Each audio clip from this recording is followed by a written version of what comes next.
Unë e thashë ti e duke bërë namin, nuk është një lajm tani për ty, ti e modest, po tani njerëzit e shohin suksesin, ishte një bast me vete një fituar, ti e ndjeje që do bëje këtë impakt, më trego pak për gjëra që ne nuk dim, që je producent, je njeriu që ri në kokë, që je protagonist në film, kur bën një të dytë, mund t'ja karoj të parit, ky është një rast që e tregon. Kjo ka qenë frika më e madhe faktikisht, sepse ky është filmi 4 që bëj dhe normalisht... Që flasë të falli, se të prodhimet e tjera e di. Te falli një, te falli par, pa tjetër që ishte ajo surpriza për mu, se normalisht unë nuk e kisha mendu, as imagjinu kur që do shkojnë ato lloj statistikash në kinema, se nuk kisha as marketing, as budget, as... E kemi në një shifër si shkoj njëshi në kinema plus minus afërsisht? Te Cineplexi ka shku diku te 40.000 bileta. Të shitura? Të shitura, total, në Cineplex. Rrethet pastaj ka menaxhim tjetër, ne po flisim në backstage për shkak se nuk ka një rrjet të menaxhuar, nuk dim shifra konkrete, por dhe në rrethë ka pasur bumin e vet. Te rrethet unë nuk e pata shumë qytete, vetëm në Elbasan po, edhe te kinemaja te Millennium, këtu ishte domethënë Tiranë. Edhe ane nuk është humora për shkak se kisha të angazhime tjera të profesionit tim edhe... Po flasim për njëshin? Për njëshin, gjithmonë. Dhe te dyshi isha pak skeptik dhe gjithë, dhe më thonë, stafi apo të afërmit e mi më thonin, o vlla, jetu rreziku shumë, sepse gjithmonë pjesë e dyta kanë tendencën për të rënë, apo për zhgënjy. Apo dhe kjo mania që ne kemi me bokrasime, ama më i mirë, por njëshi ishte on fire, prash. Të them drejtën, kam qenë aq në siklet për zotin, se thash, okej, dhe ja hum lezetin filmit parë, fallit 1, dhe më thonë nëse do shgënjej me dyshin, por do t'i që nodhe i komplet e kundërta dhe fallit 2, jo vetëm që u pëlqy, por shkoj, u preferu shumë se sa fallit 1. Edhe këtu e quaj suksesin absolut të këti rrugtimit të fallit. Është një trend që uazot edhe nga bota, Marius, që ti bën një prodhim të 2 të 3 bazuar tek ai kryesori, apo ti në mend edhe kur bëre njëshin e kishe që ky film do të ketë disa seri? Po hirtës vërtetës... Është një kurth për publikun? Jo, unë nuk e kam pas fare target që do kishte një part 2, dhe të them drejtën, unë nuk desha të nis fare fallin 2, po pasi dola nga formati televiziv nga reality show ku pa ta marr pjesë, dola nga aty dhe normalisht për mos hum kohë, nisa të shkruaj një skenar filmi, i titulluar Hajdut në pension. Dhe unë isha përgatit për të nisë xhirimet e atij filmi, nuk isha fare në plan një fall 2. Por ç'a ndodhi, teksa diskutoja me aktorët, duke qenë se mosha 3 aktorë kryesorë janë pak moshe vjetër, që normalisht kështu kërkohet në bazë të fabulës filmit, i binte që të xhiroja në verë, po në verë ishte shumë e vështirë për ta. Me temperatura. Edhe u vendos bashkë me Behar Merën, se normalisht ishte pjesë e karakteri kryesor i atij filmit, dhe tha, a e shtym dot për nga shtatori tetori që ti marrim gjërat më shtruar? Okej, thash, s'është problem. Dhe ndërkohë, desha që të fitoj kohë, mos me mhi koha boshe, periudha boshe, dhe thashore, po sikur të bëj një fall 2. Dhe jam ull të shkruaj vlla dhe kam arrit për 3 javë gjysmë kam shkruar skenarin e fallit 2.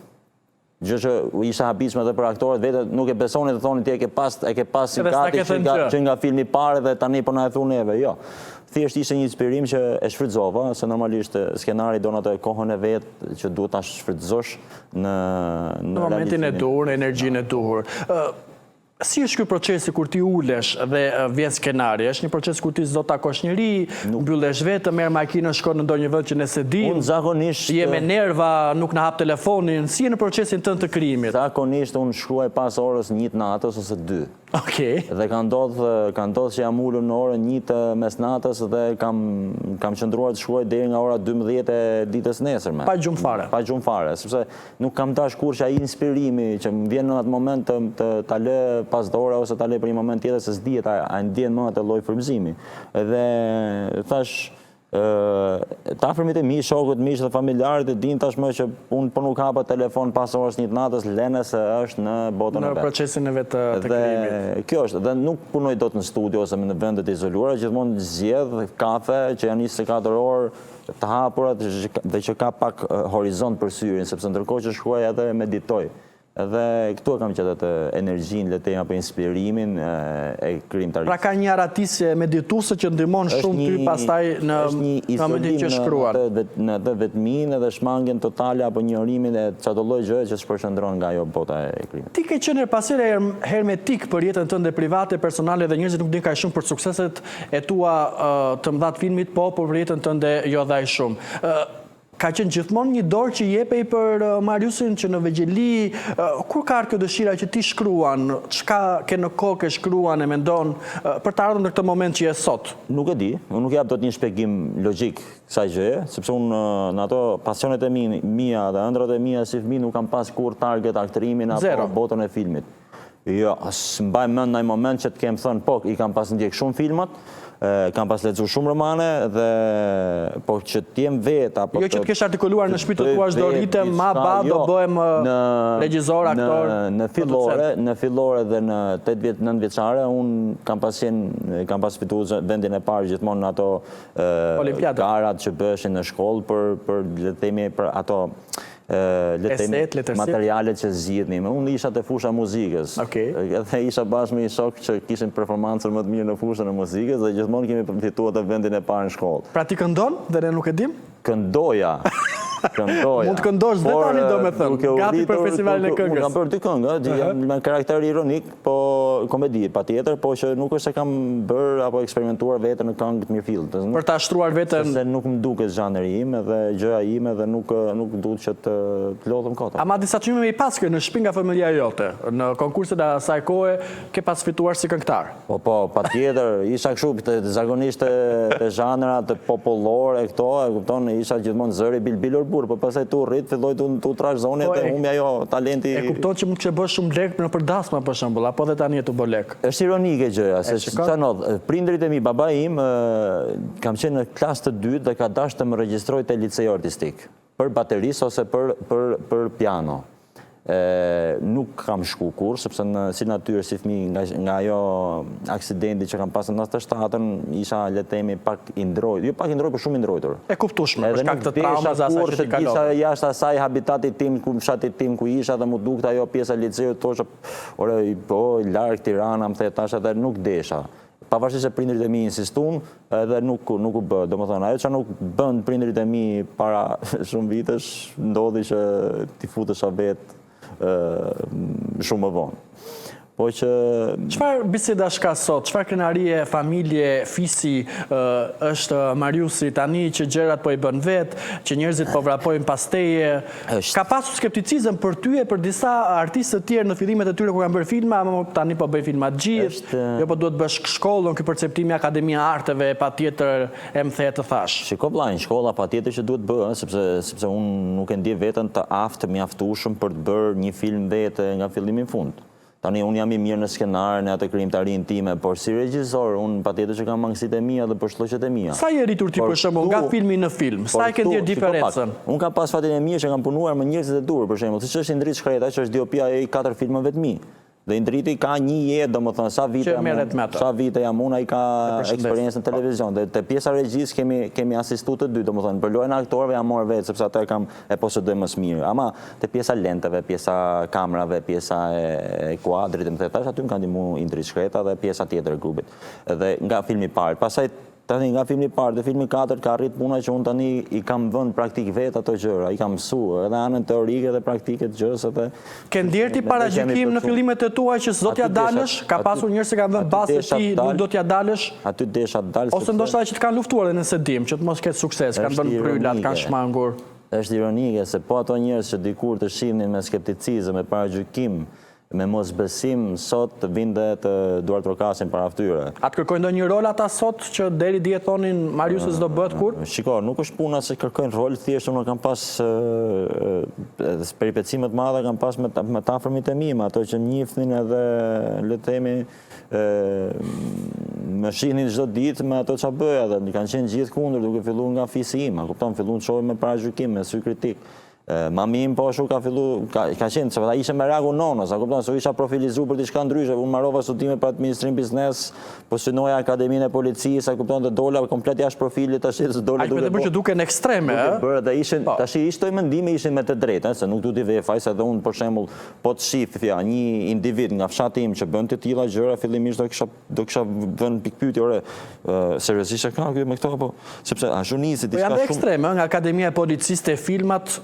Ishte shumë komercial si gjë, a kupton, ishte domethënë video fani në Instagram, rrjete sociale që unë mund kisha përfunduar dhe meme, mund kisha dështuar si personazh apo si imazh aty dhe më kishte marrë ajo rrjedha e historisë së memeve. Por deshte Zoti që thash, nuk ngela në një profil. Unë gjithmonë eksperimentoja. Nisa me video fane, short, imitime, gjëra, edhe pastaj eksperimentova një film me metrazh shkurtër, komedi, pash, eci, u shkoj viral. Pra, le të themi ka pasur një testim me veten dhe me publikun për ata që kanë dyshuar. Dhe lutja që i bëja gjithmonë Zotit në ato fillimet e mia ishte: o Zot, lutem mos lejo që të vi dita që unë ngelem pa produkt, ngelem pa risi për publikun apo që të harrohem.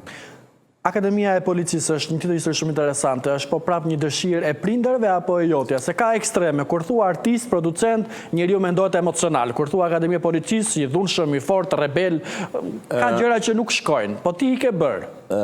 Nuk e di, dhe vetë si ja kam dalë, po e vështirë shumë. Për Zotin shumë e vështirë, se tash është siguria, rendi në Shqipëri pastaj. Ndaj kohën.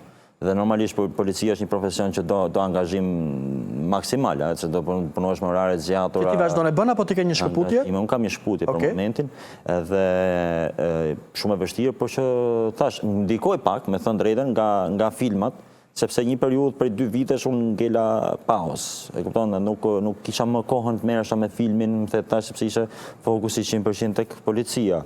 Ku ka qenë specializimi konkret i joti? Unë kam marruar akademinë bazë të policisë së shtetit, të trajnimi 9 mujor, edhe kam qenë gjithashtu dhe në prova dhe fitova dhe trajnimin, bëra trajnimin për katës pranë njësi speciale, njësi elit në Shqipëri, Renea. Që është shumë e pabesueshme, për fakti është vëlla. Mund të bësh një film për këtë. Kisha 1 vit e gjysmë që ushtrohesha dhe përgatitesha fizikisht, psikologjikisht për të kap normat dhe testet fizike tek Renea. Sepse aty e kisha targetin tim policisë shtetit. Nuk kam pas kur ëndër që të bëj karrierë në polici, të marr grada apo të arrij një post saktuar, jo. Ëndra ime ka qenë që të arrij në njësinë speciale, në njësinë elit të Renea, sepse tani për tani ajo është ajka e policisë. Unë ndoshta jam ignorant, po ka pasur ndonjë mision apo rast të Renea që ka qenë një test i madhe për ty, për veten tënde, për dinamikën tënde? Jo, ishin përgjithsisht teste fizike, por normalisht dhe psikologjike. Ne ishim 70 veta, aplikantë fituam 11. Ndër këto 11 isha unë. Nisa trajnimi, është 6 javë trajnimi intensiv, dhe me erdhi mundësia për të xhiru fallin. U deshtet nisë se s'bën në 10 falli, për shkak se një nga aktorët që ishte të hynë në Big Brother, nëse mund të përmendim, edhe u detyrova për të marrë leje atje nuk merresh ato sepse është trajnimi që nuk shputesh, dhe u detyrova e lash për gjysmë atë trajnim dhe u fokusova. Është marrëdhënie e shkëputur apo ti ke një derë të hapur me këtë pasion tjetër që ne nuk e dim? Unë të Renea ndoshta nuk besoj se kaloj më, sepse ajo ka një limit moshe deri në 30 vjeç pranohet, unë jam 30 e kusur. Tani unë nisa intron për ty kur thash po bën shumë lek, se me siguri ti qeshet Karma e Tundës të thonë të gjithë po bën kanamin, po ka ashtu deklaratat kolegëve të tu që thonë kemi marrë borxhe për bërë filma, kemi marrë kredi për bërë filma. Sa vlen raporti Bara Qeran në Shqipëri për një investim të mirë, dhe sa mund të fusin këto bileta apo gjithë ky sukses në xhepin tënd që ti të mendosh për një film tjetër, s'po flas për qevet e tua personale që është e drejtë normale të mendosh dhe për shpenzime personale, po ky raporti ja vlen në Shqipëri investim, fitim? Është ignoranca më e madhe, dhe këtë e them me bindje, që në Shqipëri të mendosh që nëpërmjet filmit bëhet lek. Jo? Absolutisht. Po është dhe ignorancë nga aty të mendosh që nëpërmjet filmit humbet lek? Jo, kjo nëpërmjet filmit humbet lek, kjo është fakt, nuk është ignorancë, sepse janë statistika që dihen se ne nuk jemi në një treg që kemi miliona shikues në kinema dhe hajde se po ja vlen Bara Qeran. Shiko, unë po flas për veten time, sepse normalisht ato që gjejnë të ardhurat nëpërmjet sponsorave, patjetër që mund ta shohin dhe si mundësi biznesi, fitimi për pjesën e filmit, Unë po flas për ato njerëz që marrin iniciativën të bëjnë film vetë me buxhetin e tyre personal. Pra ti i ke realizuar pa suporte financiare shtesë? Fare, domethënë ke ky film tek falli 2 kam pas vetëm një shok, le të themi, që kanë investuar dhe kanë ndihmuar me dashamirësi më të madhe, Landi Skënderi që jeton në Amerikë. Dhe ai ka qenë vetëm suport që unë kam pas, që ka qenë diku te 30% e vlerës filmit. Nuk e kërkuar, nuk ka qenë një politike jotja kjo për të thithur leka, apo ti ndjen që bizneset janë skeptik? Jo, e qim shokun flas në tërësi, po. Nuk ta afrohen, janë skeptik. Shohin me skepticizëm, sepse çfarë ndodh në Shqipëri? Shqipëri premton shifra marramëndse apo statistika marramëndse në botën e kinemas. 300.000 bileta, 400.000 bileta. Ku i bën 400.000 bileta? Kinemaja, Cineplexi sidomos, e nxorri para pak ditësh rekord absolut për 3 javë 50.000 bileta. Kupton ç'do thotë, domethënë që maja le të themi në Shqipëri mund të jetë 100.000 bileta që mund të arrijë një individ për shembull në botën e filmit. Dhe shkojnë këto për shembull një pjesë e këtyre producentëve, s'duhet përmend emra sepse atë unë s'kam qef, po premtojnë gjëra që janë marramëndse. Unë nuk premtoj dot 300.000 bileta sponsorit. Pra ti thua bizneset janë stepur për shkak se u janë premtuar dhe s'kan marrë asgjë bek. Po, për shkak të zhgënjimeve. Edhe normalisht kur shkoj unë i ofroj një ofertë apo një mundësi bashkëpunimi të pyet. Gjëja e parë që të bëjnë se me drejtë kurse ai ka interesin e vet, thotë çfarë përfitimi kam unë, çfarë shikueshmëri e kam, a kupton? Dhe unë nuk shkoj do të me hiperbola që shiko se do shes 300.000 bileta, po ato. Unë shkoj me statistikë, për shembull, siç ishte falli parë, dhe normalisht tash falli 2 dhe këto janë fakte. Të dhëna zyrtare që ti ke, a ndihmon qendra kombëtare e filmit, a ka një ndihmës nga institucionet artistike apo ti nuk aplikon me grante të këtyreve, jo? Kur tani nuk e di se si funksionon, më thon kot tash me bola. Ka qenë zgjedhje jotja për të mos aplikuar apo? Nuk e them dot. Shiko, unë mendoj ka qenë një mungesë vetbesimi nga ana ime se e kam marrë kështu si çdo gjë tjetër në Shqipëri, pa kush do m'japi mua. Me thënë drejtën se kam provu kur, po mund të provoj që të kem ndoshta ndonjë bashkëpunim nga qendra e filmit, dhe aty me atë sebeb do shoh a janë apo jo suportues, po unë di që janë suportues. Tani nëse unë do isha vëlla jot, familjari yt, kur ti thuaj që me filmat nuk fitohet po humbet, në kuptimin e investimit, do thoja në zhargon dhe këtë themisisht që e ke budall, domethënë të kam vllat, kam shpirt, po pse e bën këtë gjën? Për mua mjafton që të gjeneroj ato të ardhura që unë investoj. Le të shkoj kështu rropa objekti, nuk ka problem. Me rëndësi është për mua që ai pasioni im të marrë jetë, që unë të tregoj aftësitë e mia dhe publiku im të ngeli i kënaq me atë që unë prezantoj për to. Ndoshta për mua, me kaq shumë punë dhe me kaq shumë fokus, me kaq shumë përkushtim, do vi një ditë që këtë pjesë nuk do e shoh më për pasion, por do e shoh si biznes. Por mendoj që në momentin që do vi dita që unë do e shoh si biznes, aty do jetë dhe dështimi im.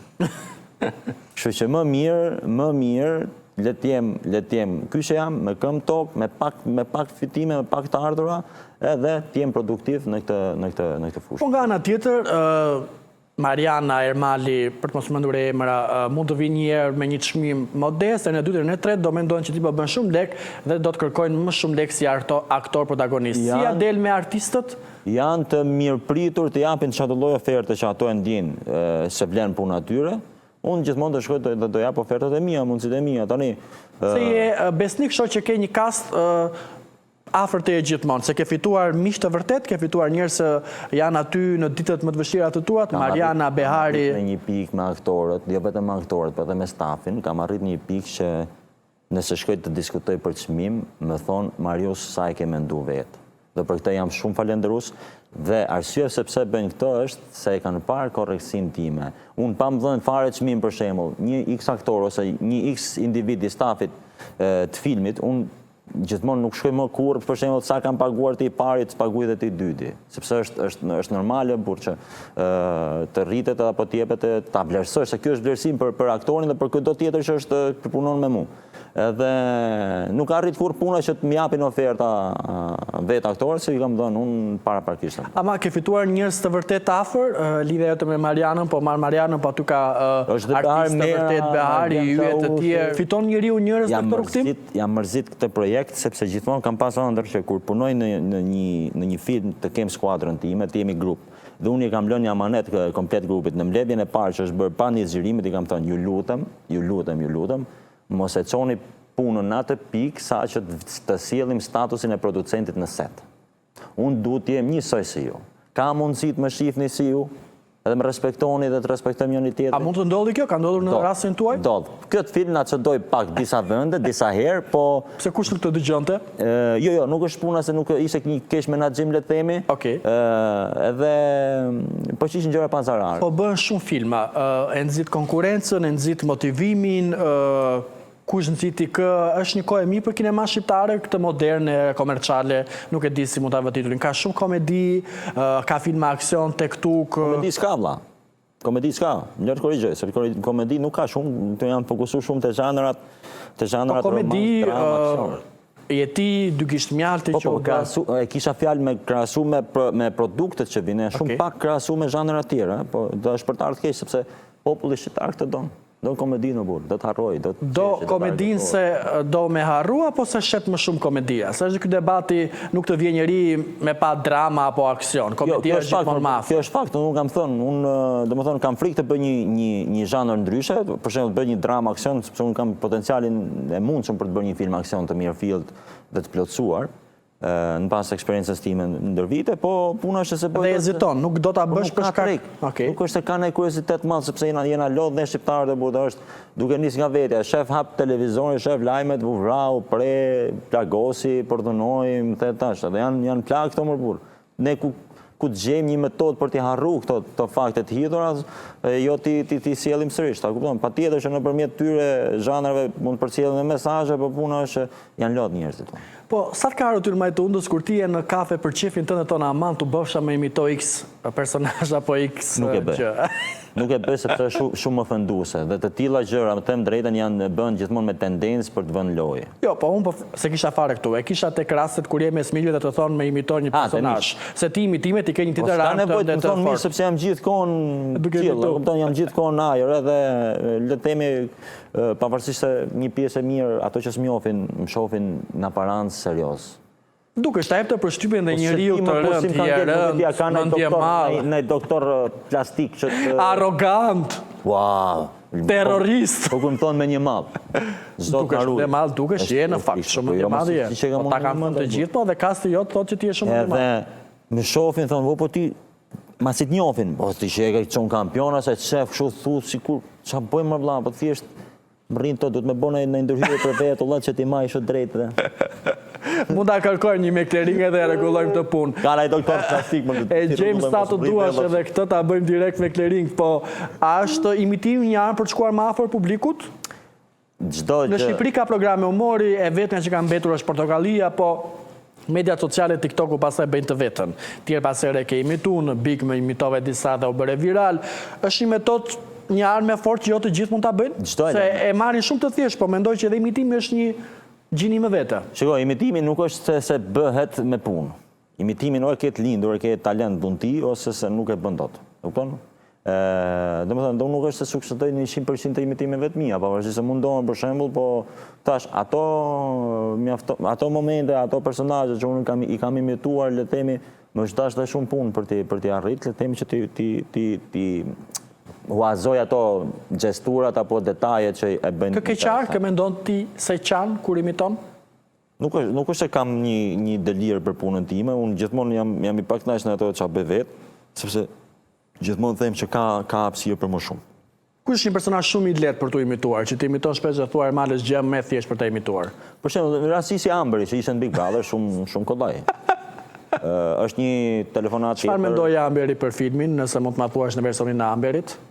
O shiko, ajo nuk erdhi në premier se kishte disa angazhime të vetat, por maj sa më tha, nuk e di e ka para po e tha kot, por tha shumë filmi bukur, bravo të qoftë. Është mërzitur? Ka njerëz që mërziten nga imitimet e tua? A do duket normale që dikush të mërzitet, se thonë, më pse mërzitet ai?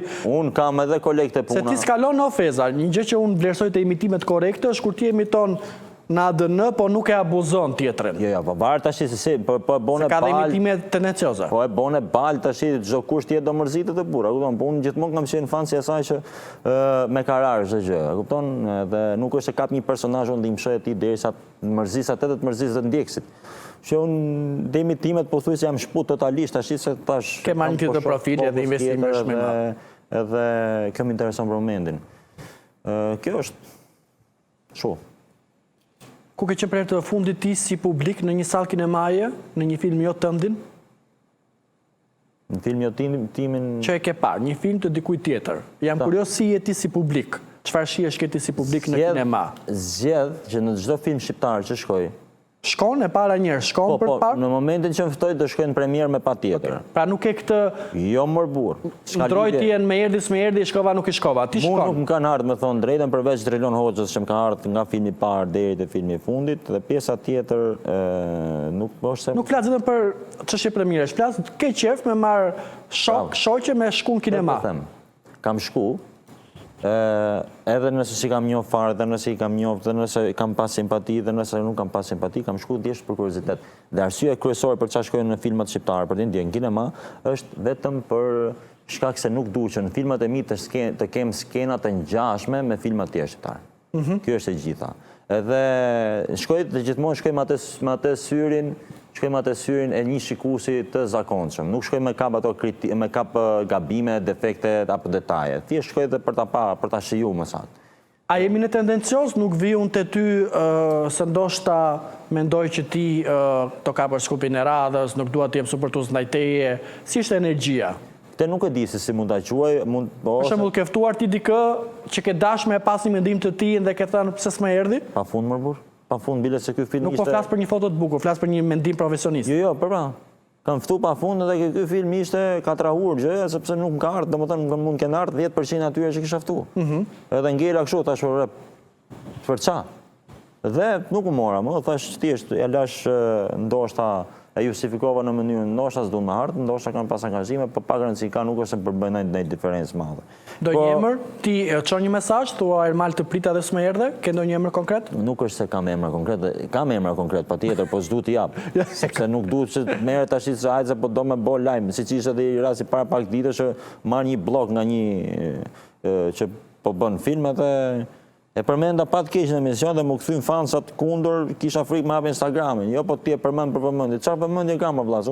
Kush ishte se unë më fal, nuk e kam kapur këtë moment, apo zot të rikthehemi rastet. Po ishte një, ku diun se si e ka marrë këtë me kaq teklif që do patjetër atë të thyj rekordet e fallit. Unë ja uroj me gjithë shpirti thyj ato rekorde se po shoh që po bën çmos që të shkojë të thyj rekordet e fallit.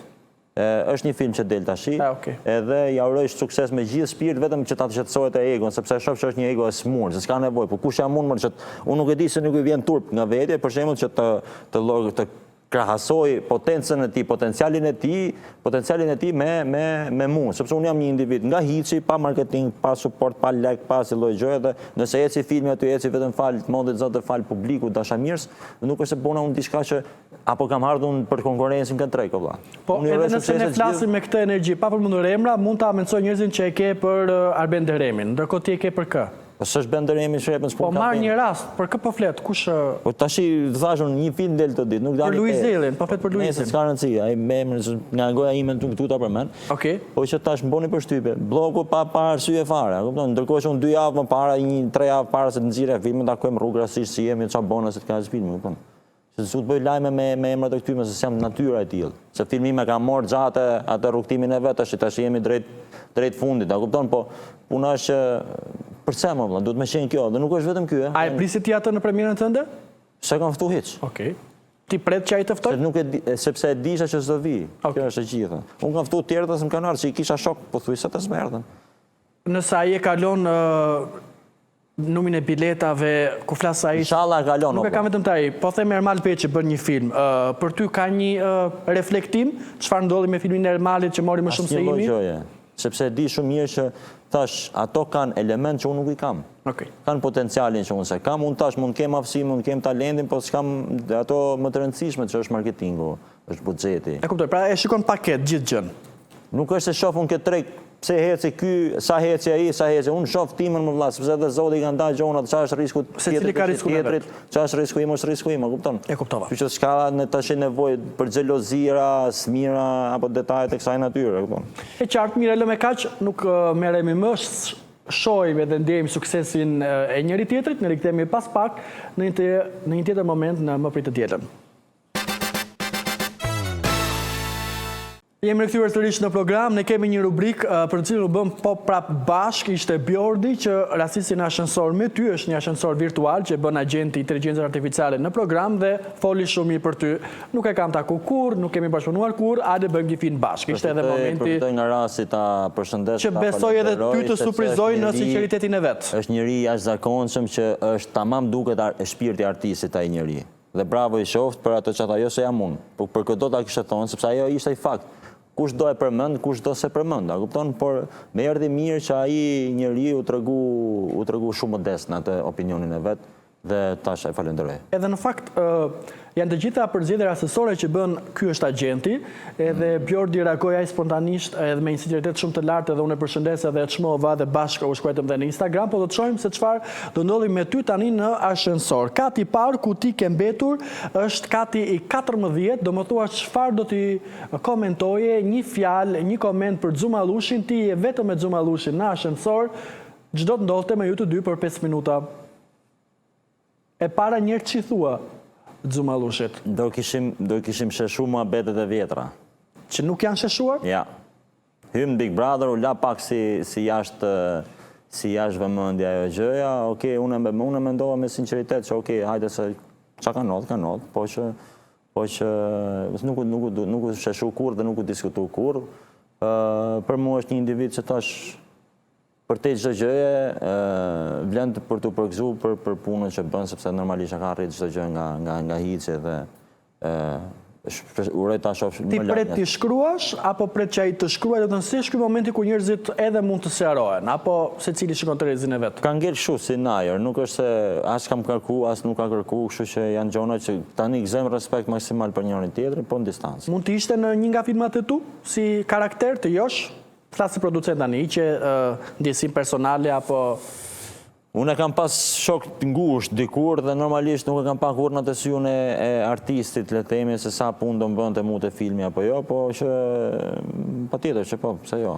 E përmënde pak Big Brother, reality show ku ti ke pasur eksperiencët tënde, po edhe këtë batut më mbeti tani që menduam se mbeti aty shumë njerëz son kur dalim jashtë do sqarohemi apo më së jashtë është lojë. Si është kjo ndasia e gjërave që edhe rinë brenda shtëpisë, po pastaj kur del ka prapë mërira, ka prapë inate. Kush është ai më? Se të gjithë thonë është për lojë, po inati ri aty. Kush është ai që thot tash që po shiko se unë bëj për lojë? Ça lojë? Të prekësh tjetrin moralisht, të prekësh tjetrin familje, të prekësh tjetrin në gjërat e tij më të shtrenjtë. Lojë është kjo. Okej, mund të luash, pse edhe unë disha të luasha, unë kisha informacion, sa për djeni kisha informacion për çdo lojtar të mundshëm aty në shtëpi. Kisha mundësinë e gjithë botës me ja përmend. Po çfarë dalun, dal palaço pastaj. Ç'a ngeli për mua jashtë? Dukesh si tip llafazani që merresh me llafe, si llafe këtu ço llafe. Po duket se ky program këtë ka qëllim. Po ta ndajnë, se është një absurditet, është e turpshme kur thon, sa është për lojë. Ç'a lojë më vëlla? To humbësh fytyrën aty për lojë? Po shumë veta e bëjnë, e kanë bërë dhe ta bëjnë. Ja kanë pa hajrin vëlla, se dalin nga informat dhe si nuk i njeh kush. As nuk do t'i shofi kush në kafe, as nuk do t'i përcjelli kush me dalë me boj foto me to. Pra ti thua që këto programe janë një test me vetën, nuk mund të bësh dy standarde, jo për lojë, jo e kisha shaka, si kisha shaka, o je o si? O je o si, dhe më thonë, ajo shtirje që ndodh aty në atë format që me demek në kuadrë të lojës, thashtë i tjerë është e pa precedent, sepse janë po luajnë me jetë njerëzish më vëlla, po luajnë me familje njerëzish, me emocione njerëzish, nuk po luajnë me kuklla. A kupton se çdo lloj llafet i thush tjetrit aty pavarësisht se duket që apo loja apo tjetrin e ngarkon më burr. Edhe ndodhin ç'a ndodhi pastaj, jo shpulla, jo e shambja, jo konflikti, jo. Ti mos gaboj, i bëre 2 javë aty apo jo? Po 2 javë. I bëre 2 javë. 2 javë që ja vleti Barra Qeran? Nëse unë të them sot ajde bëje? Ja vleti Barra Qeran. Ose çfarë more ti nga ajo eksperiencë? Shumë veta futen për famë, për namin, Instagrami, oferta. Ajo që kam dash me morë në atë format ishte vetëm vëmendja portaleve. Pash që isha në një fushë, për shembull, që nuk po çaja dot që të bëhesha objekt bisede për portalet. Pra thua për zhurmën online. Për zhurmën, patjetër. Dhe thash duke hyrë në një format tillë, unë do afirmohem deri diku si imazh publik. Jo deri diku, po tamam. Se unë gjaj kisha ngrit vetë atë gjën time dhe pak në dimesa e... Pra këtë përflitjen online kisha nevojë më shumë. Kisha me rajt dhe kisha shef me thonë. Që si shkoj në analizën tënde? Perfekt. Okej. Pra ishte një anë pozitive që ti këtë kisha objektiv dhe këtë more. Mëra se si kam dalë, nga i formati ishte shumë dinjitoze për mu. Dhe unë tash, ndonë su mërzitat në atë, po kur pash komentet që publiku ishte u rritur, ishin të ndarë në ato dilemat, e la vete, nëzori publiku, e më thetë tash, edhe kur pash të loj diskutimesh për mirë, thash, okej, ja kam arrit qëllimit. Do e ribëje, s'pa përmend personazhe që të thuash po e bën laj, po përmend Bjordin që e ka bërë disa herë. Ti do e bëje, mund ta ribëje prap? Po patjetër. Okej, mirë. Shkojmë në katin e 23 pas Xhumallushit, Xhumo të përshëndesim me drilonin. Hamo. Interesant shumë. Është mik i mirë mbi të gjitha, se tash në këtë fush janë edhe këto që qofin me antipati, i pjesë qofin me empati, po tash me Drilonin gjithmonë kemi pas kontakte shumë të mira, marrëdhënie shumë të mira dhe normalisht e falenderoj shumë sepse te filmi parë ka qenë, më ka thënë që Marius po të duhet diçka nga ana ime më thuaj. Ishte pjesa montazhi. Fantastike. Dhe unë për këtë e falenderoj shumë sepse normalisht pak janë ato që ta ofrojnë. Pavarësisht se unë nuk shkova kurrë te ajo pjesë sepse tash ishte ajo dëshira që ta bëj vetë dhe pastaj shohim rrugës. Dhe po thash më ka ngel në mend ajo ndimesa që të ofroj. Ndimesa që deshi t'japë. Ndonjëherë edhe fjala vlen shumë. Po jo, tash është tamam shok, le të themi në këtë fushë është vështirë të kesh shok, po tash unë Driloni që shok. Tani do më lejoj mua agenti, regjia nëse më lejon të jap një koment për ju të dy. Më dukeni që ju bashkon shumë vullneti. Pra të dy ju jeni ndoshta para gjykuar, do t'ja dalin, keni punuar. Do me thënë përgjigja juaj, të dyve ka qenë puna. Pra njerëzit le të flasin sa duan, ti ke vazhduar, ke bërë filma, Driloni, mendon që është një emërues si për bashkët e juaj, që s'jeni dorëzuar? Mendoj se po, pavarësisht se Driloni ka marrë hapin për të bërë film shumë vite para meje dhe në kohë shumë më të vështirë se sa unë, le të themi. Dhe po prapë është të dyve, kjo është e përbashkëta jonë, le të themi. Okej, Drilon, edhe ty të përshëndesim, të presë edhe ty në studio, ti gjithmonë e keftesën, eci me një tjetër personazh, me Ors Bylykun. Imagjinoni pak Zebervogin me kostum, yll aty, Orsin ku ma keni gjetë kështu, sapo ka ardhur nga plazhi, ishte andej në Barcelonë, nuk e di nga ka qenë. Ç'kemi për kimikatin? Ç'i themi? Ose çfarë nuk i themi? Ta shajmë pak të Orsin. Më vjen mirë që është sot aty ku është. Më vjen mirë që është sot në atë nivel që është, sepse tash të dy këto të fundit që edhe Driloni dhe Orsi, tash na bashkon kjo, e përbashkëta jonë është kjo që kemi nisë çdo gjë nga zero. Ja ke parë Polic për kokës edhe Orsi po ashtu është? Patjetër, kam qenë është duke bërë, më duke del këto ditë edhe traileri i Polic për jetë tashmë. Me Luana Vjollcën po ashtu. Urojmë shumë suksese, se normalisht unë kam ndjek pak punën në distancë sepse më kanë treguar pak nga backstage-et, le të themi. Dhe më duket punë shumë interesante. Sa vlen, tani dua të flasësh si producent, ata të dy kanë marrë Luana Vjollcën në film. Sa vlen apo sa ndoshta janë edhe bomb me sahat marrë një personazh shumë të lakuar. Nuk po flas nga ana financiare sa e binti Luanën apo dikë tjetër, po e ndihmon filmin një personazh që nuk ka lidhje fare ndoshta me aktrimin, po ama ka miliona ndjekës, bën zhurmë online kur ti thua bën namin. Nuk besoj se kanë bërë të tillë zgjedhje duke u nisur nga fama dhe duke lënë me një anë aftësinë për të qenë aktore mbi të gjitha. Nuk po flas për Luanën konkretisht, flas në tërësi për personazhet që vinë nga kjo johona online. Po, në tërësi po flas. Mendoj që ka nga ato njerëz që kanë dhe famën, por që kanë dhe talentin për të qenë aktor të mirë.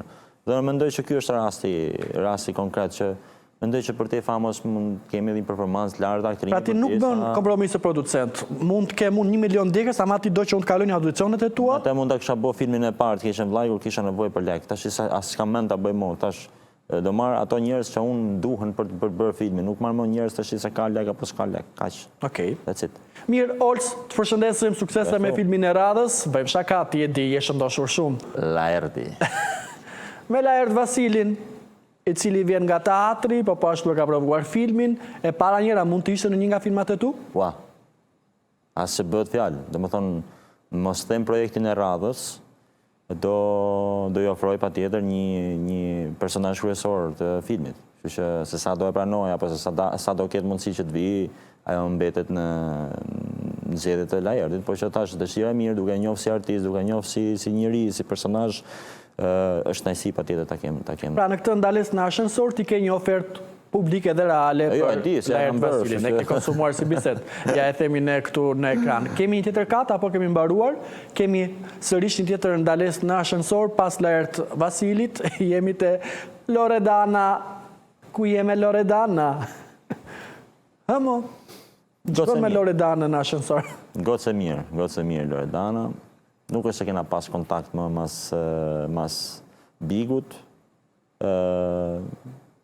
Kështu që nuk e di, besoj uroj ti të mirë dhe çfarë them, suksese. Mirë. Ja mos ti e shtyp butonin dhe shkojmë tjetër kat, shtyp butonin Mariusi dhe shkon tek kati i fundit, më thon me Fioralba Ponarin. Nga ekrani Fioralba provoi filmin, ka bërë disa dalje të saj. Artiste jashtëzakonshme. Me këtë kam shef tavolos, është artiste jashtëzakonshme, ja kam ndjek çdo film që ka bërë, të çdo lloj zhanri dhe të komedia dhe të drama, dhe për mua është e plotësuar në atë statusin e saj si aktore profesioniste. Duke marrë spunto nga Fioralba, faleminderit agent për ndërhyrjet. Unë thash, vetëm programi mori ka ende është një në Shqipëri. Ka qenë ndonjëherë tentativ për ty apo nuk është ajo mënyra për treguar artin tënd? Unë në Portokalli kam qenë në 2016 për audicion. Ishte insistimi... Me Altin Bashën? Po. Okej. Ishte insistimi i shokëve të mi, njerëzit të afërt, sepse më thash, gjithmonë kam qenë ai karizmatiku i grupit, energjia pozitive e grupit, edhe këto imitimet që ai kam pas, dhe ma sugjeronin vazhdimisht që shkohën kuro. Edhe ika, dëra audicion, jo me Altinin, me Altin Bashën, ishte një asistenti vetë. Me ai sa kuptova, unë ishte diçka sa për të përcjell ato që shkonin. Mu komuniku që, okej, personazhi interesant ishte, por deshte që të ndërtoheshe, le themi, skenar për një sezon të plot. Por mënyra thashtë se si u prita nga ai asistenti vetë, ishte shumë ofenduese dhe shumë e ftohtë, nuk është të në një indicje që realisht ti vlen për këtë gjë dhe hajde se po futesh, ishte diçka, shiko se e mora ashtu si me përcjell, e kupton? Po, ta mora si rast është skena ku njerëzit ndoshta të rinë duan të reklamohen.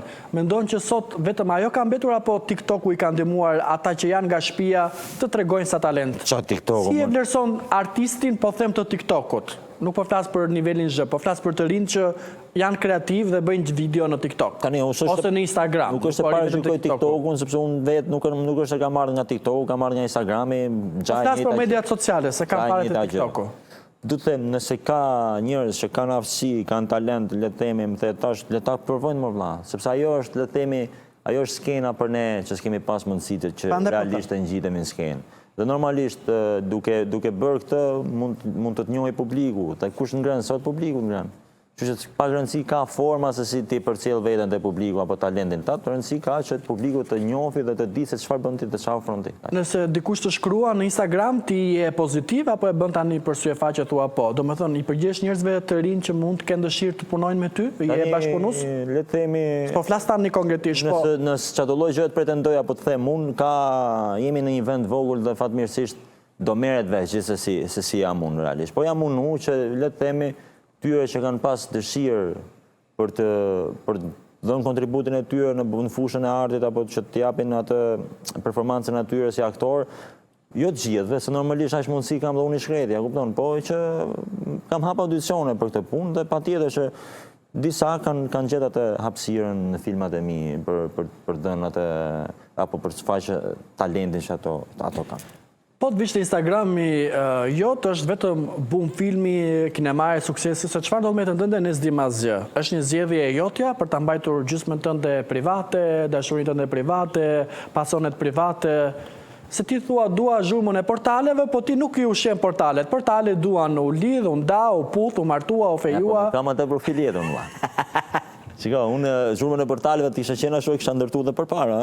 Besoj e kuptove ironin. Do me thënë portalet sot duan gjithmonë triq, e këput, dashuri, me kësh, me kësësh. Ishe vetëmja mënyrë që të marrë vëmendjen e portaleve, të janë Big Brother VIP Albania. Dhe tash, kjo ishe, se ndryshe me këto sportet shumë. Ja më të bëj unë sot viral, ti e i martuar, beqarke 3 fëmijë, 2 i ke në Amerikë, 1 e ke në Romë, do me thënë, çfarë do më jetën tënde?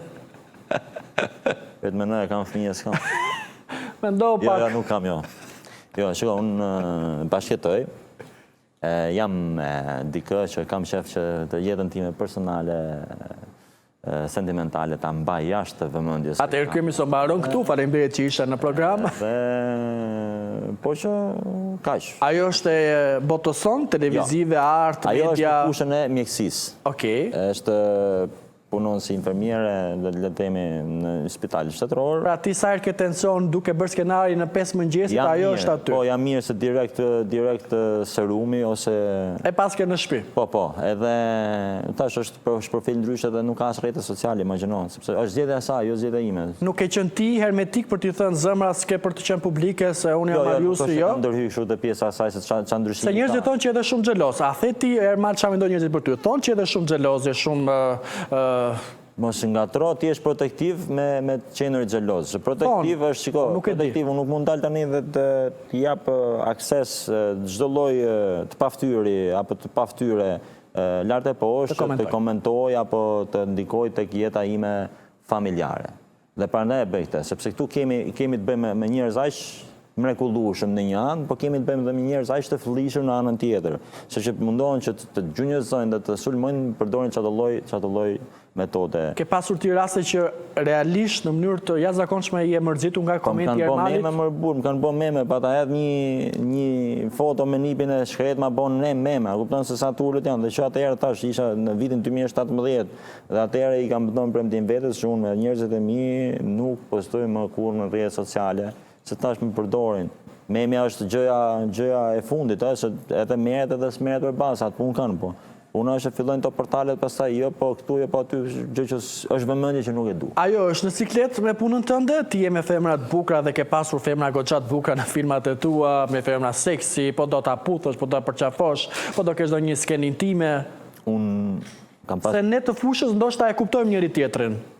Mirë, shiko, ajo në fillimet e veta nuk është ka qenë kaq mirë kuptuese, por duke parë se çfarë bën mund ndije mirë dhe duke parë korreksin time mbi të gjitha, sot jemi në një ditë që ajo mirë kupton çdo lloj projekti timin, e kupton, dhe për këtë e falenderoj. A thot ajo që me lekët e fallit pun kishim shkuar 2 javë në Maldive, një në Brazil edhe një në Tenerife? Shqyr zotit jemi të dy, domethënë të tillë njerëz që nuk e kemi target lekun në jetën tonë. Ne për ne është mjaftueshëm që të jemi mirë, të kemi aq të ardhura sa për të plotësuar nevojat tona dhe për të jetuar mirë dhe kaq. Nuk është se kena një fokus që hajde të ndryshojmë statistikat tash.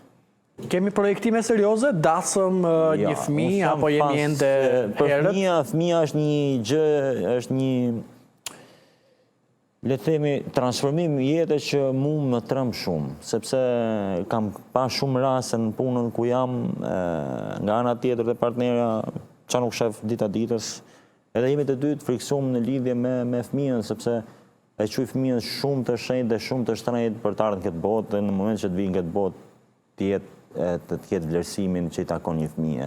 Se thash, është një krijesë, është një ëngjëll, e kupton, dhe nuk ka taksirate fëmija të shi që të duroj babën që vjen në orën 5 mëngjes dhe do shkruaj skenar, apo që do bëj film, apo që të jetë një muaj jashtë shtëpie me xhirimet e Çfarë bën njëri në këtë mes, lë filmin për fëmijën apo gjen kompromise? Mendoj që në këtë mes duhet të gjetë një mesme dhe normalisht unë prap akoma s'ndiem gati, po gjithsesi mendoj që shumë shpejt. Atë di modi zot, po them, ndoshta do vi momenti që do gjetë dhe unë atë mesmen që dhe fëmijën dhe punën. Ma ke përmendur disa herë gjatë bisedës zotin. Nga mos ta përmend më plak.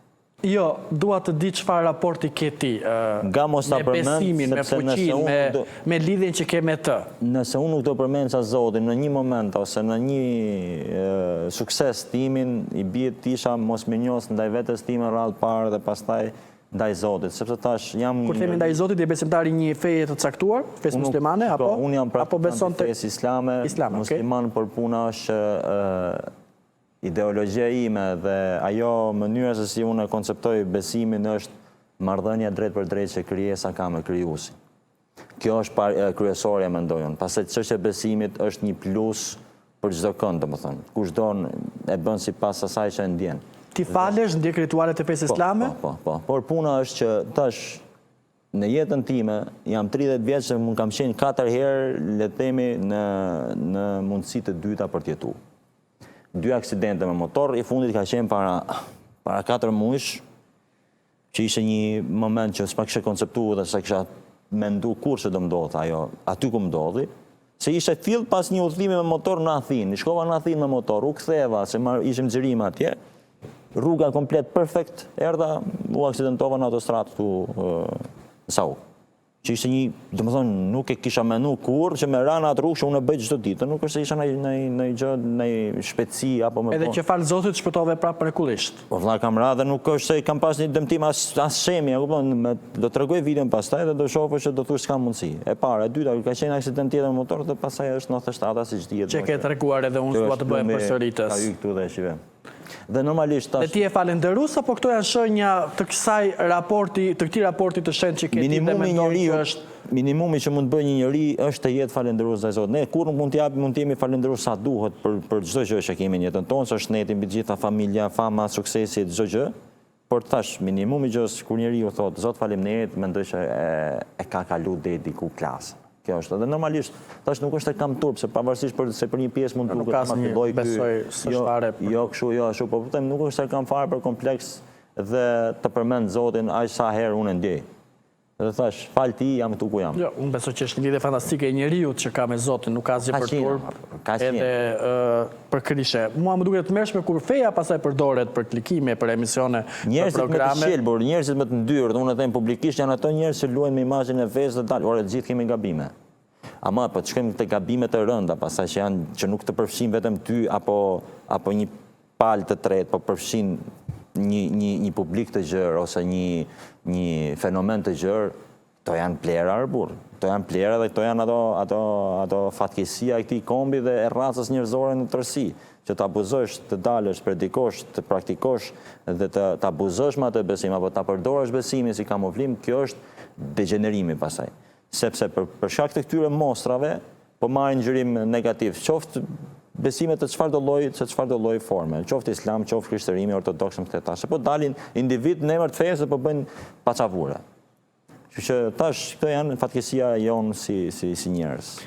Më the, ke pasur 4 momente që ishe në fije të jetës dhe vdekjes. A të trem sot vdekja? Jo. Më trem vetëm dita kur dal para Zotit, se nuk e di a jam i mirë mjaftueshëm për të dalë para të Madhit Zot. A kupton, a meritoj mëshirën e Tij, sepse tash Zoti thot Zoti në ajet kuranor, thot unë jam më i mëshirshëm me krijesat e mia se sa ç'është nëna me fëmijën e vet, domethënë. Edhe vetëm ajo që më frikson është a jam përgatitur mjaftueshëm për të dalë para Zotit me këto vepra apo jo. Si vdekja si fenomen nuk më trem. A duhet të flasim më hapur për vdekjen edhe për të reflektuar për jetën? Shiko, nëse do flasim hapur për vdekjen, do japim rëndësi jetës, që unë them që nuk është të them të bëhet bozë kjo pjesa vdekje. Jo, nuk po them tani po. Por them, është mirë që her pas here të njeriu të kujtojë që një ditë do ndahet nga kjo botë. Sepse duke menduar këtë dhe duke besuar këtë, besoj që çdo kush të bëhet më i mirë në vetën vet. Ka një hipokrizi që ne i vlerësojmë njerëzit kur ndrojnë jetë? Sa i kemi gjallë, nuk japim telefonin, se marrim telefon, se pyesim a je mirë. Kur ndron jetë, pastaj thurim homazhe, romane, ishe i pa konceptueshëm, gjigant, brillant. Bëhet një paralelizëm, le themi, jepet një situatë, një histori si krahasim.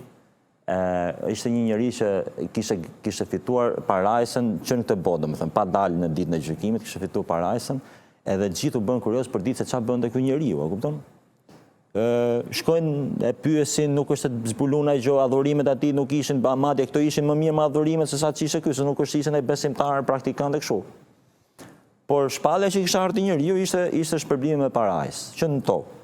Edhe pyesin dhe thotë vlla, unë nuk bëj ndaj gjë kush di çfarë, me adhurimet e këto, nuk është se bëj vepra të mira, por ajo çfarë bëj çdo natë para se të fle, thotë i fal gjithë ato që mund të kenë bërë pa drejtësi, domethënë, më shiroj. Sepse nuk e dia do zgjohem nesër dhe pse të vdes me urrëti në zemër. Dhe kjo është edhe ajo që desha të them, dhe dal aty ku the që duke kujtuar vdekjen njeriu tash i jep rëndësinë e duhur jetës dhe nuk ka se do ngeli pishman se ore se çdo njeri nuk e ka kur dikush të ditur se kur do vdesë që ta dimë ne ato të japim prospektin apo. Para është kjo që duhet me qenë të mirë, se me sa mundësi kemi që kurdo që të vi vdekja, të paktën mos ngeli pishmane. Se pastaj këto hipokrizirat mas vdekjes, o ishte kështu, ishte ashtu, janë të turpshme, se thash, unë vetë me profesionin tim unë kemi rastisë në shumë ndarje të parakohshme nga jeta, aksidente, vrasje, më thash. I ka ardhur traumë familjes. Dikush ka pa hongër bukën, dikush ka pa hongër tortën e ditëlindjes. E kupton, ka qenë të elemente surprizë, pa ne them njerëzve që, ore, duheni njëri tjetrin fort, mos u merrni, më tha, ma boni, s'ma boni dhe më shironi sepse normalisht nuk ka pa kush keq nga mëshira, tolerancë. Se një gjë shumë të bukur, a ke ti sot urrëtie në zemër?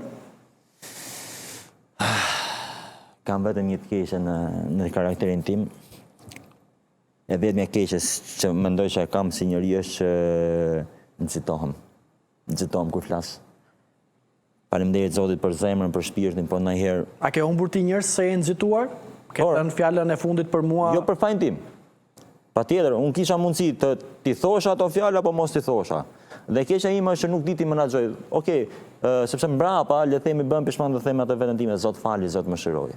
Çdo lloj padrejtie më kanë bë, pavarësisht se mund t'i kem thënë llafin e fundit, se unë fjalën e fundit e quaj për një njerëz kur i thu ta kam lënë Zotin me gjithë shpirt. A je ti akmarrës? A pret momentin më të dobëtimit më godasësh?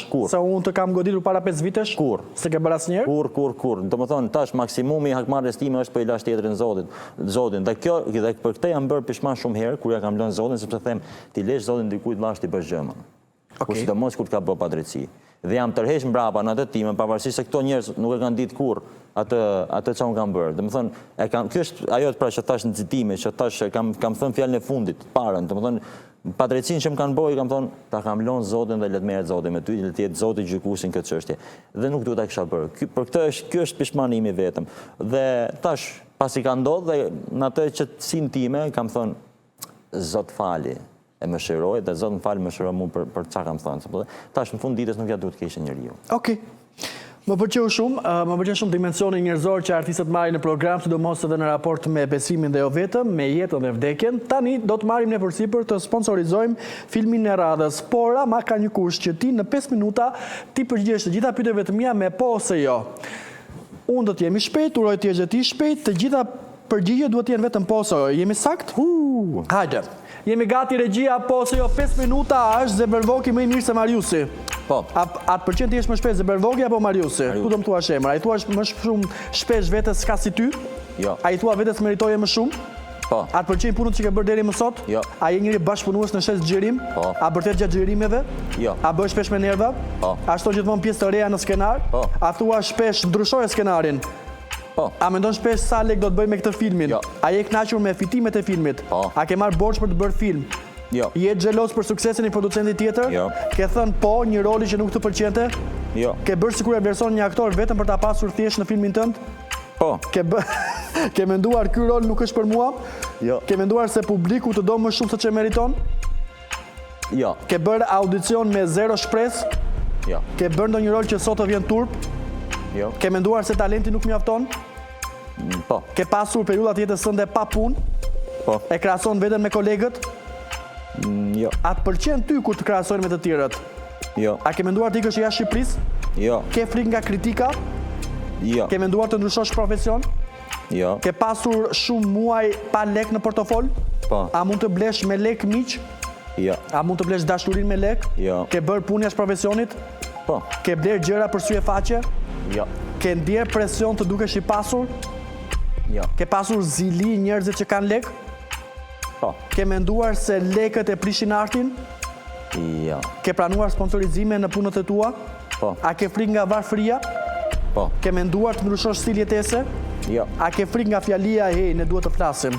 Po. A ke larë enët dhe e ndjer hero kombëtar në shtëpi? Jo. A ke bërë sikur fle për të shmangur një debat? Po. A ke thënë kur isha unë i vogël më shumë se 5 herë në javë? Ja. A ke thënë unë vetëm po pyes dhe në fakt nuk ishte vetëm një pyetje? Po. A mendon se koha po kalon shumë shpejt? Po. A ke bërë shaka dhe askush nuk ka qeshur? Po. A ke qenë darkën para se të gjithë të uleshin? Po. A ke thënë unë nuk jam xheloze në fakt je? Po. Po. A ke menduar se gjithmonë gruaja ka të drejtë edhe kur nuk ka? Ja. A ke thënë okay zemër si të duash me ironi? Ja. Bën humor në momentin më të gabuar? Po. Thua shpesh unë nuk kam nevojë për udhëzime? Ja. A ke qenë i bindur që ke të drejtë dhe në fakt nuk ishe të drejtë? Po. A ke qeshur vetëm që të mbaroj muhabeti? Po. A ke thënë shpesh të lutem vetëm një birrë? Ja. A ke menduar se dashuria kërkon më shumë durim se sa pasion? Po. A ke nisur sherr për diçka të vogël dhe u bë e madhe? Po. A ke bërë sikur je fajtor vetëm për të mbyllur sherrin? Ja. A ke thënë nuk po zihemi ndërsa po zihesh? Ja. A ke ndier që heshtja e saj është më e keqe se fjalët? Po. A ke menduar ndonjëherë pse nisa këtë temë? Po. A ke qenë xheloz për dikë që as nuk e njeh?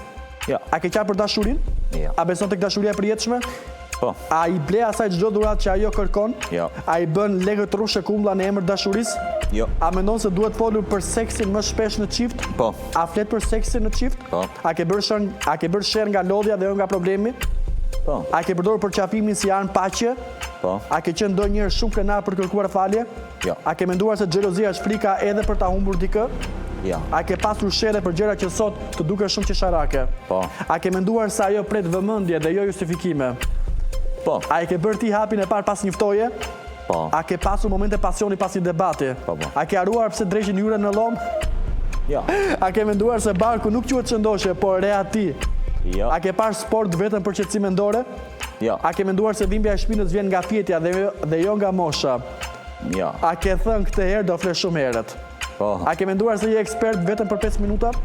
Ja. A ke thënë nuk kam uri dhe pastaj ngre gjithçka kishe para? Po. A ke thënë jam duke ardhur dhe ishe ende ulur? Po. A ke menduar se problemi zgjidhet vetë? Ja. A ke menduar se kafeja në Shqipëri është zgjidhje universale? Po. A ke menduar se je ende po aq i shpejt sa dikur? Po. A ke thënë 1 minutë dhe u bën 20? Po. A ke menduar se një dush të zgjidh gjithë stresin? Jo. A ke ndjerë se frigoriferi nuk ka asgjë, në fakt ishte plot? Po. A ke menduar se rrobat lahen vet? Jo. A ke ndjerë se gjumi është luks? Po. A ke menduar se burrat sëmuren më rënd? Po. A mendon se makina është një antar familjeje? Po. A je krenar për burrin që je sot edhe me gjithë metat e tua? Jo. Ke planifikuar të dalësh me miqe dhe pastaj ke thënë o zot nuk kam nerva? Po. Ke dërguar gabimisht një voice që nuk duhet ta nisje? Po. E ke fshir? Jo. Ke ignoruar grupin e WhatsAppit të miqve me ditë të tëra? Po. Ke pasur mik që e do por të lodh shpirtërisht? Po. A ka ngacmuar një shoqe dhe ke bërë sikur se kuptove? Po. Një mik i mirë, a ta bën qefin gjithmonë? Jo. Një mik i mirë, a duhet të thotë gjithmonë të vërtetën? Po. A ke pritur një mesazh që nuk erdhi? Jo. A ke fshirë numrin e dikujt dhe ke mësuar për mëndsh? Jo. A ke besuar premtime boshe? Jo. A ke bërë sakrifica që nuk vu burrën e re? Jo. A ke mësuar të thuash mjaft?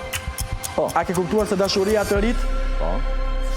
Jo më vlla, është e thënë që ai të marri borxhe për të bërë filma, jo më për t'ia dhënë unë. Janë minimumi edhe 20 pyetje të tjera, kështu që më vjen keq që nuk. O bos, po ti lexosh avash me çfarë kam unë?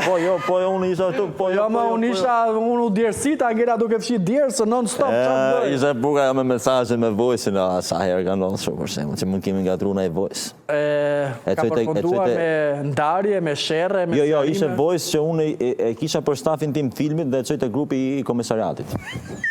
Ndërkohë shefi i komisariatit aty ku i gjeti këto kompetencat me ngret zonën më lart. Ti duke thënë gjithë në orën 3 gati Po, për është xhirim. kanë qenë puna. Në 7 nesër thash mos kemi vonesa. Thash se do nesër në 8 jemi për xhirim. Tu bësh shef Rregull, me po. policat. Po, unë po isha edhe në tim mënyrë. Kur çojmë vjen pikë pyetje, ting, oh. E fshiva dhe harrova nga citimi e fshiva delete for me. Nuk është Ndërkohë që ishte te grupi i Po, kishte Angelia Po që aty. nga puna, morë ndonjë Ja, gjë. më po thjesht jo kuptova se ishte ndjes shef se ishte kesh A bën ti blog në Instagram? blog në Instagram unë. Po. Ja, unë Të kanë bërë blog në dinin tënde? po më punë. Është bo blogu. Ai blogu famshëm. Shëngeli tash takzoj se i thon se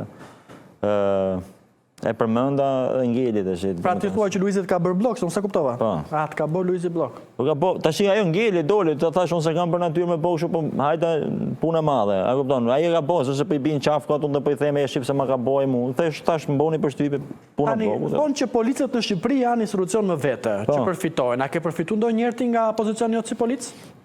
Unë polici, për ta them me termin popullor, më falni për shprehjen, polici kam lënë lesht.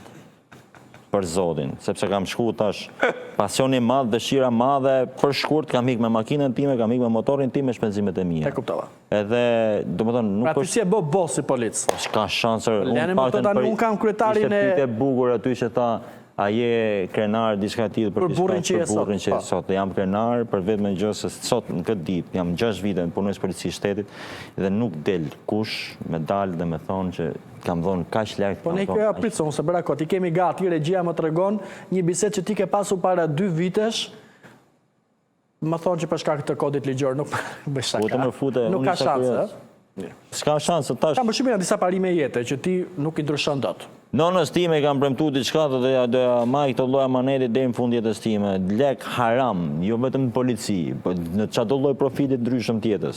Lek haram që nuk është imi, derisa tjetrit apo ku dëgjon unë, çdo lloj gjëje që mund cilësohet antiligjore apo antihynore, është lek që unë nuk ka shans të afus në xhepin tim apo në familjen time. Më mirë ngort për bukë aty, ngel për nevojë dhe dal lyp me dinjitet, se sa të marr diçka që nuk është e imja dhe ta çoj në shtëpi apo të përfitoj diçka në bazë të asaj që mund të jetë katastrofike apo e dëmshme për tjerë. E fundit, ka gjithmonë aludime që kur ti me një pozitë të rëndësishme si producent, realizues filmash, ka vajza që të ofrojnë afera seksuale për një rol, ose nga ana tjetër ti i kërkon atyre afera seksuale për një rol.